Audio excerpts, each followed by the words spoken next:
Del laptop on করার সময় জোরে জোরে বিপ সাউন্ড করে আর অন হইতেও সমস্যা করে। এর সহজ একটা সমাধান আমার কাছে আছে। আপনারা চাইলে নিজেরাই সমাধান করে নিতে পারেন। তো প্রথমে ল্যাপটপের ব্যাক কাভারটি খুলে নিতে হবে আর দেখবেন বোর্ডের সঙ্গে একটা সিমন্স ব্যাটারি আছে। তো ব্যাটারিটা আপনারা সাবধানতার সাথে খুলে ফেলবেন আর নতুন আর একটা সিমন্স ব্যাটারি নিয়ে আপনারা সাবধানের সাথেই আবার লাগাই দিবেন। আমাদের ব্যাটারি লাগানো শেষ।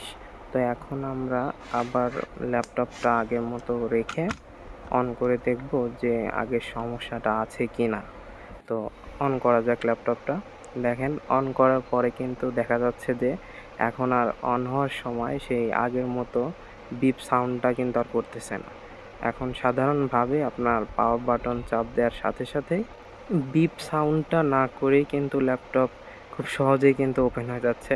তো দেখা যাক। দেখেন একদম কিন্তু আগের যে সমস্যাটা ছিল সেটা কিন্তু এখন আর নেই। খুব সহজেই কিন্তু আপনারা চাইলে নিজেরাই নিজেদের এই সমস্যাটার সমাধান করে নিতে পারবেন। মূলত সিমন্স ব্যাটারি খারাপ হলেই এই সমস্যাটা হয়ে থাকে। স্টার্টিংয়ে আপনার জোরে জোরে বিপ করবে, আবার অন হওয়ার পরেও দেখা যায় আস্তে আস্তে বিপ করতেছে। আজকের ভিডিও এই পর্যন্তই। যদি কেউ সমাধান করে থাকেন অবশ্যই জানাবেন।